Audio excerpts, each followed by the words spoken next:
Hello, everyone. Welcome back to Talking to Talk. So, I haven't done one of these videos in a while. And something I wanted to talk about today is I have finished the new album. Yay. So, As All Burns is completed, and it will be, I actually asked my friends, three of them actually, to look at all of the songs on the album and to tell me which ones to keep. I'm also going to be using my opinion, so I'm going with the overall opinion of every song, by the way. So, no songs are safe. Certain songs will probably be deleted. Certain songs, if they say are bad, though, that's the point. So, I'm gonna be putting it on the album anyway if they say it's bad, because that was the point. So, if they say it's good, I'm taking it off the album because it's not supposed to be good. Well, really, none of the songs are supposed to be good, but none of them are also supposed to be bad, except for a couple are supposed to be bad.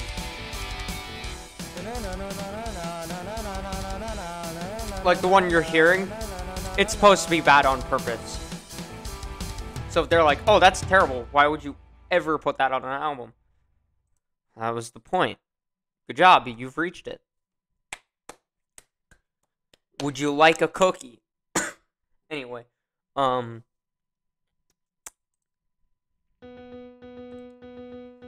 next thing I wanted to talk about is I started writing a book a long time ago. I think around December or November of last year. I don't remember. I started writing a book. It's very fantastical. Fantastical as in, like, it's a fantasy. It's not fantastical as in, it's a fantastic book. No. It's a fantasy. I think fantastical is the right word for that. And if it's not, comment down below what the right word is. Thank you. It's supposed to take place in a time where we didn't have guns. We had bows, swords, spears, and axes. However, they do have magic abilities, certain characters, not all of them.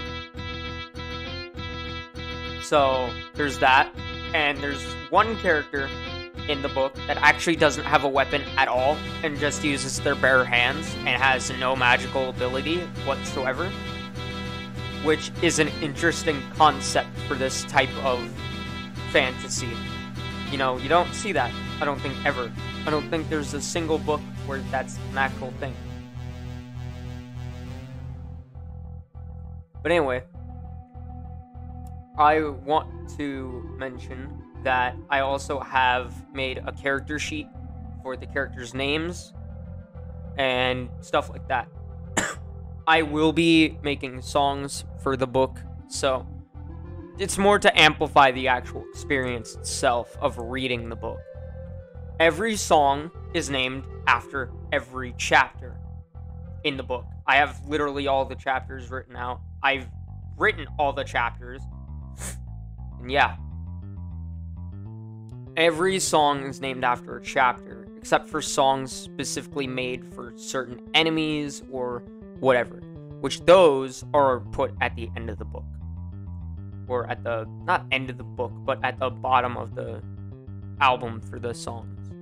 Or, yeah, the album for the songs. If it's specifically an enemy, that's where it goes. So, yeah. I'm gonna read off the character sheet for the book, for all the characters. I'm not gonna read, actually I'll read their lore. Fuck. I mean, some of them don't have, like, a really deep lore. It's just, like, blah blah blah bullshit that makes no sense. Well, to the character, like, at all. Like our first character, Mick Tom. And for this, I'm actually gonna pause the music you're listening to. I'm sorry about that. Mick Tom is spelled Mick, as in M-I-C-K, T-H-O-M, Tom. Now, that's a weird spelling for the word Tom. It's supposed to be Thompson, but without the sin and the P, so it's Tom. There you go. He is the king of the fantasy village known as Univille, which I'm not going to tell you what the name stands for or anything like that, because that's actually said in the book in the first chapter. He has godlike powers, thus he has every magic spell and ability. However, the characters, the soldiers, they don't have every magic spell and ability, and they can only learn one of 3 magic abilities, which is fire, water, and lightning. Why? Because it was funny, and I thought it was cool. And the reason this is just for simplicity's sake. I don't want like 15 magic spells or abilities and putting them on every character. Thus, I made it more interesting by giving certain characters no abilities at all. Well, no magic abilities, but they still have a weapon, except for a person we're getting into later. Phil Dinello, it's not in English. The last name isn't English for a reason. I didn't want to do like some over the top demonic name because that's stupid. So it's just Phil Dinello. He's the Demon King, which is the antagonist of the story, actually. Kind of. He's the main antagonist, but he never actually fights the characters until the end. So, Phil Dinello is the Demon King. He commands all the beasts that fight the soldiers and the king. Obviously, I wrote it differently in the thing. It says our heroes and the king. Technically, the king is a hero. He goes on the adventure with the soldiers, but that's just the main part of the story. Come on, man. Not really the main part. He just goes along and says, hey, you need to do this. Jack Wrights is the first soldier, and he is confirmed male. I was gonna do it where I mix matched males and females, and so the first 3 goes in the order of male, female, female, and then the 4th one to the 8th to the 9th, not the 8th, the 9th. So 4 to 9, that's all male. 10 to 15 is female, with 2 and 3 being female and 1 being male. Jack Wrights is a soldier determined to take down Phil Dinello through all means necessary. As we know, that is the Demon King, even if it costs him his life. That's not telling you anything. That doesn't tell if the character is going to die. That doesn't tell if he lives. It's not a tell at all. Don't read into that. Jack has the ability to use water magic. Keep that in mind. And his weapon of choice is a spear. Water will have a great story later. So don't worry about it. Harley Tan. This is supposed to be a shortening of the word Tanner, but because I didn't want to write Tanner, I just used Tan.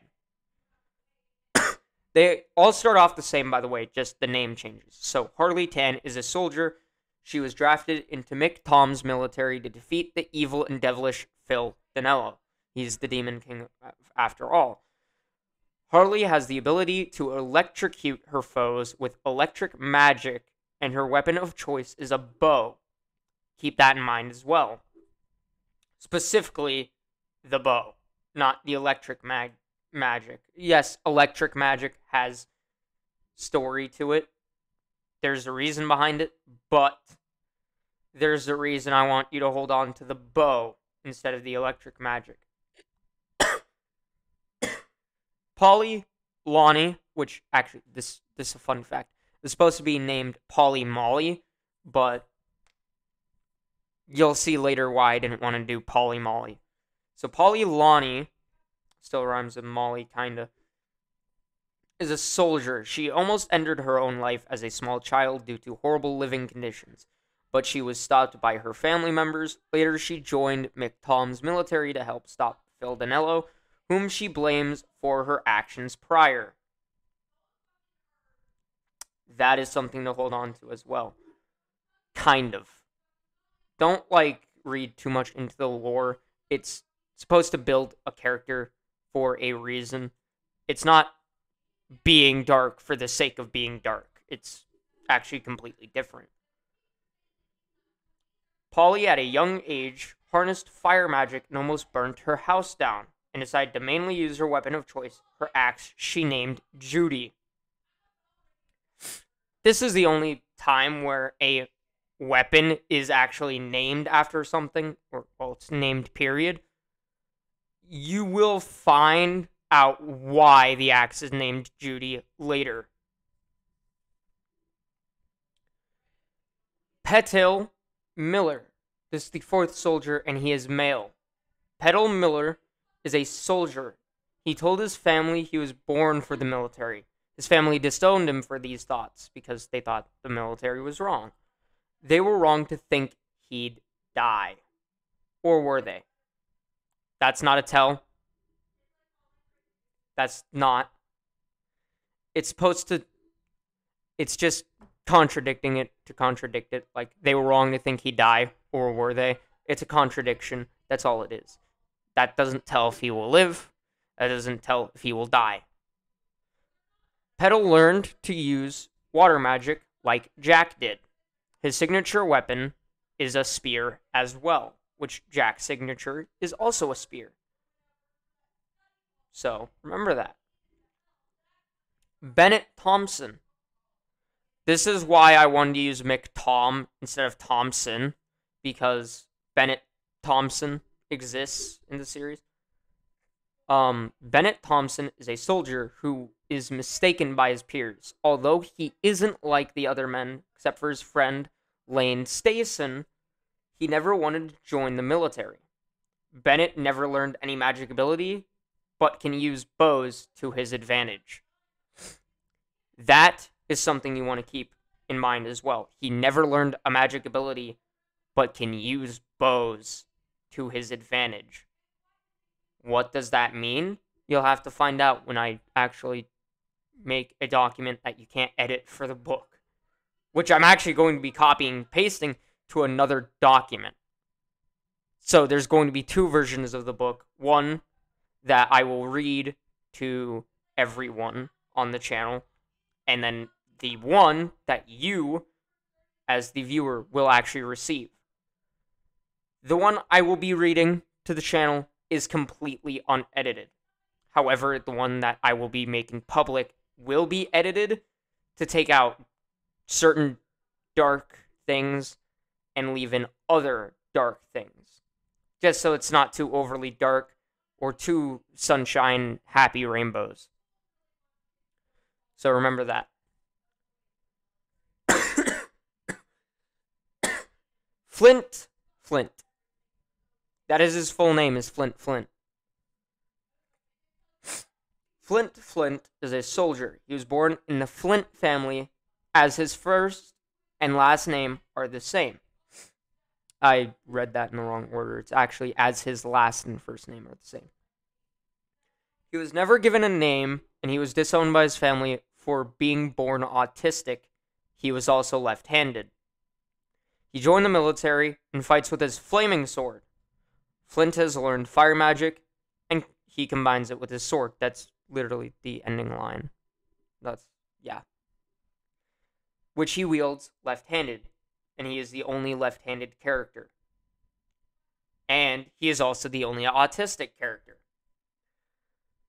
Now, the reason I wanted to put this into perspective of, oh, well, he's an autistic character, and he's left-handed. There are families that exist, and stuff like that, that believe that being autistic and left-handed is wrong.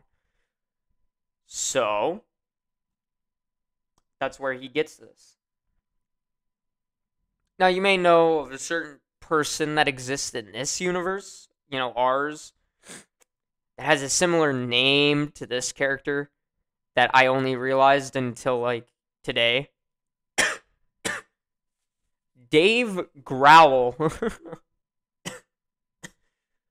In which, when I figured this out, I was like, you know what? It's perfect. Dave Growl is a soldier known for being a great drummer and fighter. He's admittedly a better archer than swordsman. He gave a lot of his talents to join the military to stop Phil Dinello. Dave Growl learned water and lightning magic as well as how to swing a sword and use a bow. Keep that in mind. He learned 2 magic abilities and can use 2 main weapons. That is magical. John Hahn. That's a weird name.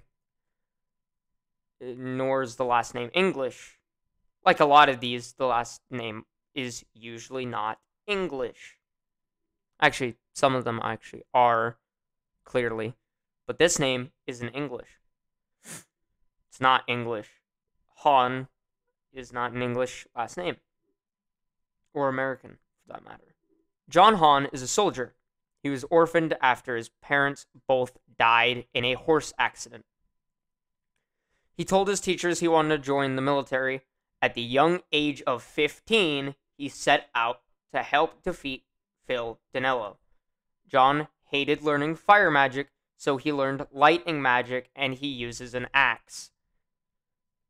Fun fact, he can use some fire abilities, not all. Which is why you'll see later that he actually uses some magic spells that are fire-based instead of lightning-based. But he still mains lightning and uses an axe. Lane Stason. Remember this. In Bennett Thompson, it mentions Lane Stason. To back that up, Lane Stason is English. Lane Stason is a soldier with his friend Bennett Thompson. Never wanted to be on McTom's roster, but ended up here due to his poor living conditions. Lane never learned a magic ability, and he wields a sword. Courtney Berners. Courtney Berners is a soldier. She was divided from her brother. Can I speak? She was divided from her brother when they were young. She's 19 now, married to another soldier who had been killed by one of Phil Dinello's demons. She set out with Mick Tom to kill the demons and get revenge. Courtney learned fire magic before joining the military, and she also learned how to use a bow much earlier as well.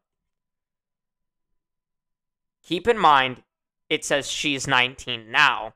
The only other character that has this age where it's in their thing is John Hahn. He's the only one that has an age put in the thing other than Courtney Berners. He is 15. Courtney Berners is 19, and she was separated from her brother when they were younger. Let that connection sit. You'll see why later.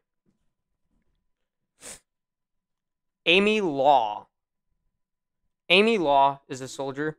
She used to be a sheriff before becoming a militarian archer for Mick Tom. She had left home early at the age of 14. Amy uses water magic with her bow. I wanted to shorten down like the magic thing for that one because it's not It has no significance to the story of the character, so whatever. Sam writes.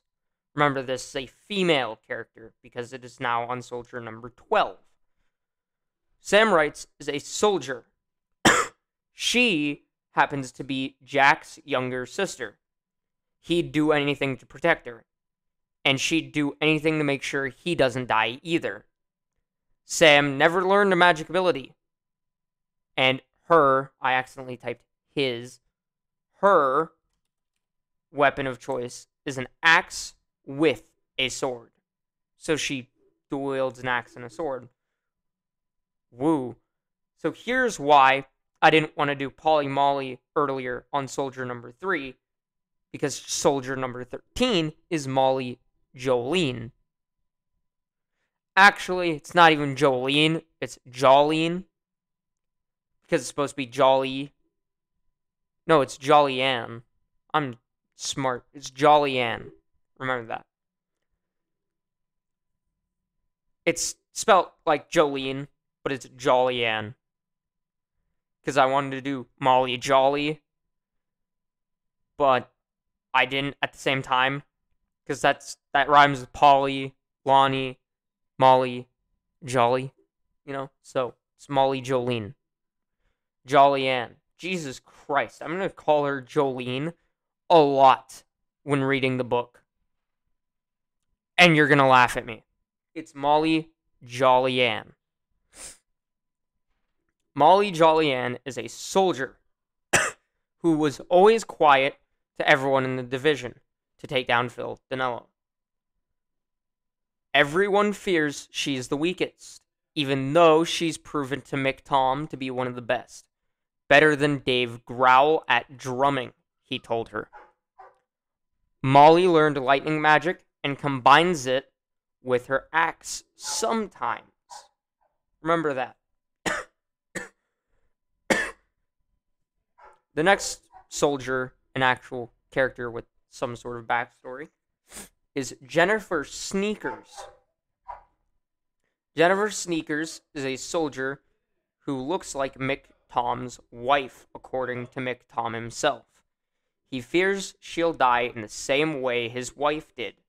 Will his fears be correct? Jennifer learned all 3 magic types that McTom would teach: fire, water, and lightning. She also learned how to wield a bow and an axe at the same time. And that means at the same time. Not, I'm going to use a bow and then switch to my axe. No, at the same time. Using both. I'm going to use my bow and my axe. Now, if that doesn't make sense, it will later on when you actually read the book. So, don't be mad. So this one is a non-English name altogether. Ryko Stein. Ryko Stein is a soldier who fled her original city of Gardensland, which is in the same country canonically as Univille, but canonically they don't speak English in Gardensland. She is the only soldier to speak both English and German. She's also the only one to speak 2 languages.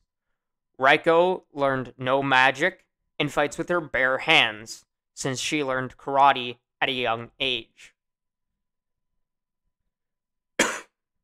Canonically, she's technically a German, because Gardensland and Univille are a part of the same country canonically, but in Gardensland, they speak German. In Univille, you speak English. It's a English and German country. So, you have to learn both languages anyway, to an extent. You only need to really be able to carry on like a 5-word conversation, and that's it. Since it's English and German, so if you're on the German side, you have to learn English. If you're on the English side, slide. If you're on the English side, you have to learn German because it makes sense. It's the same country, different cities, far in between. Now, if we look at where I'm at actually in the story of where I'm writing, I have written chapters 1 through 4, and I'm working on 5 right now. And you'll notice the first 3 chapters are very short compared to 4 and 5. It's supposed to be a prologue. Kind of. Chapter 1 is to introduce the, if I remember, the city that they live in. And a bit of the lore. While chapter 2 is different. Chapter 2 is the continuation of chapter 1, kind of. It's more of a, it's supposed to be a song, pretty much. Like, you're supposed to read it as a song, kind of.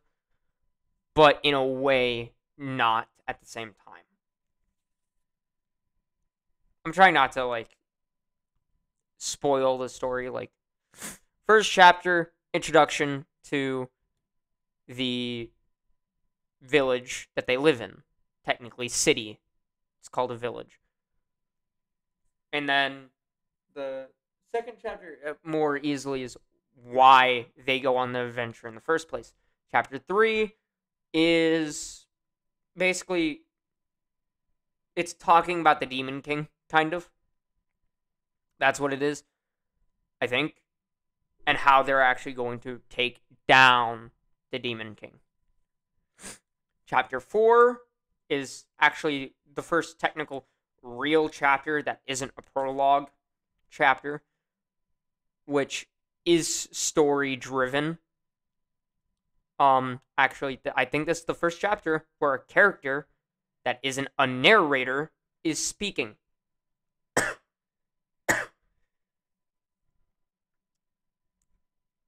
And I don't quite like the rule of whenever a character has to speak, you have to change the paragraph because a character has spoken, so you need space in between.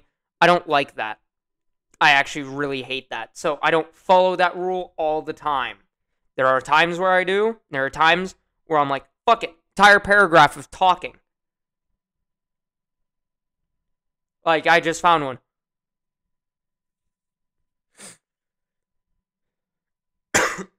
I'm not going to read it because, for obvious reasons, that's spoilers and shit. Chapter 5 is their first destination. Well, if chapter 4 is not a prologue chapter, why were they blah blah blah blah blah not going to the first destination? Once you read the story, that's why. You'll figure it out. It is actually 3 pages long for a chapter. Yeah, about 3 pages. Actually, more like 4, almost 5. And Valley of the Hated is, just literally a continuation. Oh, wait, I said the name of the chapter. Yes, the chapter is named Valley of the Hated. So chapter 5, chapter 1 through 4, 1 through 3, are prologues. 4 through 5, from what I've written, aren't. And, if you're wondering, how many chapters does he plan? 21. Which means the base number is 21 songs. Because there's one song for every chapter.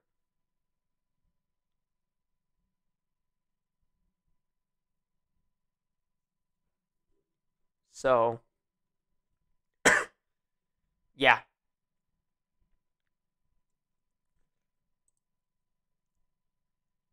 Just remember that the book is going to be long. It is going to be a long book. It is going to be a long read. If you do decide to read it, congrats. And by the way, it's still being on a Google Doc. I'm not actually making physical books because I can't do that. I don't have the money to do that, and I don't want to do that. Plus, the book is called Survive a Fall. What is the fall? Well, it's... And that's even a working title. I don't know if that's actually going to be the, I don't know if that's actually going to be the thing. In which... I don't know if that's actually going to be the title of the book. It's just, for right now, Survive a Fall. That's the working title. That's what I'm sticking with for right now. The book is fantasy. It's not real. There's nothing real about the book. There's dark humor that I find funny in the book, but there's also going to be sad moments with grief and loss. Obviously, there's 17 main characters. Come on now. There's 17 main characters. Some of them are going to have to die. The only two that actually have main character shield are McTom and Phil Dinello, because Phil Dinello's the antagonist, while Mick is not the protagonist. Actually, it's the soldiers. All 15 of them, technically. Because they're the ones fighting. And they're the ones doing all the action work. Mick is just making sure that people don't die. That's all he's doing. Plus, nobody knows how to heal people with magic except for Mick. So he can heal people at will just because he feels like it with a snap of his fingers. But that's where I've also implemented this thing in the book where it takes energy. And if you use too much energy, you can't actually use magic spells. And you're going to think, oh, isn't that just a mana pool? Or blah, blah, blah, blah, blah. No, it is actual physical energy. So when you use all of your energy, you can't even wield a sword. You wouldn't even be able to wield a pencil, let alone a sword. You would be tired and exhausted. You would feel tired and exhausted, and you would want to sleep because you have no energy. You're tired. You're exhausted. You want to sleep. You know? And that's the story. While people might want to say, like, oh, well, here's a theory on the book of how it takes place in someone's dream state, or it's like a mental illness thing. No. Well, there's a lot of hints to mental illness within the book itself. Right now, even. There are no ties to that. It's not a mental illness book. There's nothing in the book that would actually suggest to this all in someone's mind. You know, like, it's not, you know, in which there are hints to that. And I can agree. It sounds like it, but that's not the point. The point is to be a fantasy book that is just for fun. It's just to read for fun. It's not supposed to be taken too seriously. The canon is what happens in the books. The canon is simply the canon. The canon is the book. What the words are. Every single word in the book is canon. What do I mean by that? Every single word said by a character is said by that character. And that is canon. Sometimes there's words in the present, like Petal Miller responds. Or, as we go down, Jack replied nervously. in the same chapter. And even within this part of the book, there are 3 lines. Did I ask you to speak? Mick says. Note the word says. And then, sir, no, sir. Jack replied nervously. Actually, you've given me an idea, my boy. Mick said excitedly.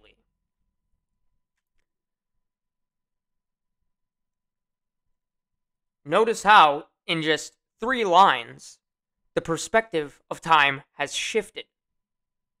That's because the narrator starts speaking in the past, as if these are past actions.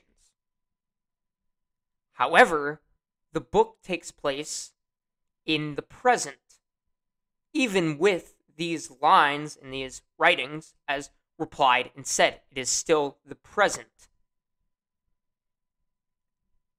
Who's looking at this is what changed. Mick says. That is supposed to be put into Jack's eyes. Jack heard Mick say, and that's how he thinks. Mick says it. Mick says. To me. You are put in the perspective of Jack in that one line to be taken out of it in the next. Because the line before that is put into someone else's perspective. Very, very changing. Perspectives within the book change. Perspectives within the book don't change at the same time. It's still all present. It is all present. There is no past. There is no future. We don't speak of the future, really, other than we plan to do this in the future, but that's still present. Everything in the book is to be taken in the present.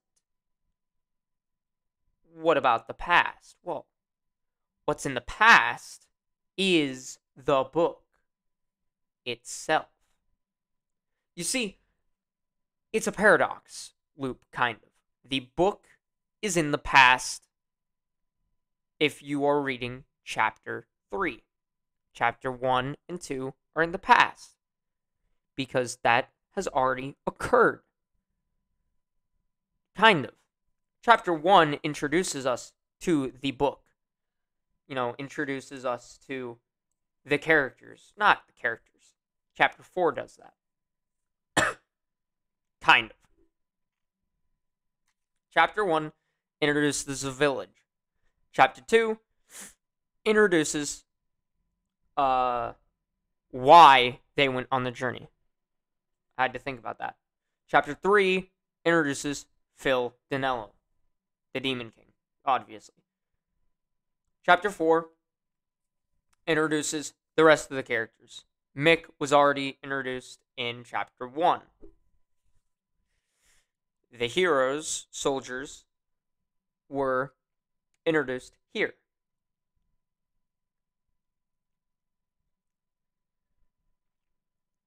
In Chapter 5, Chapter 4 is in the past. If you are reading Chapter 5, because Chapter 4 has already occurred. Weird, right? It's a loop on itself, where if you're reading Chapter 4 again, you are revisiting the past. On your first read through, that is the present. You are reading in the present. However, after that, you're reading in the past. Because you are reading the past.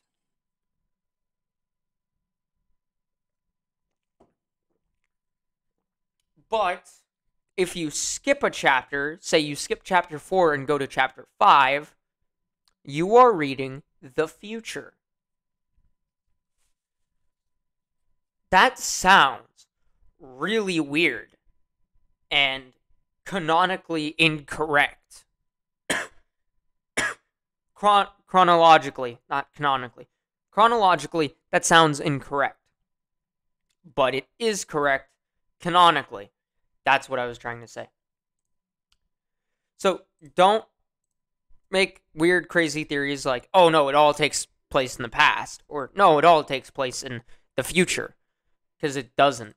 It's not like that unless you skip a chapter. Chapters 1 through 3, those are all prologues. You can skip those and still understand everything past that, kind of, to an extent.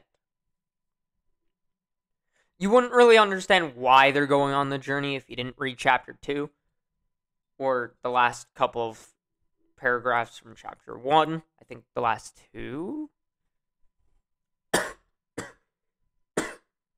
And that's about it, you know? And even then, if you listen to the songs, there are lyrics in these songs, some of the songs, that are actually just lines from the book. I will probably be, like, releasing, like, a video where I just edit a picture of the page, of the first page, on a fucking thing. On a video, and then reading it. You know, not me reading it. You read it. I just hit my microphone. You read it.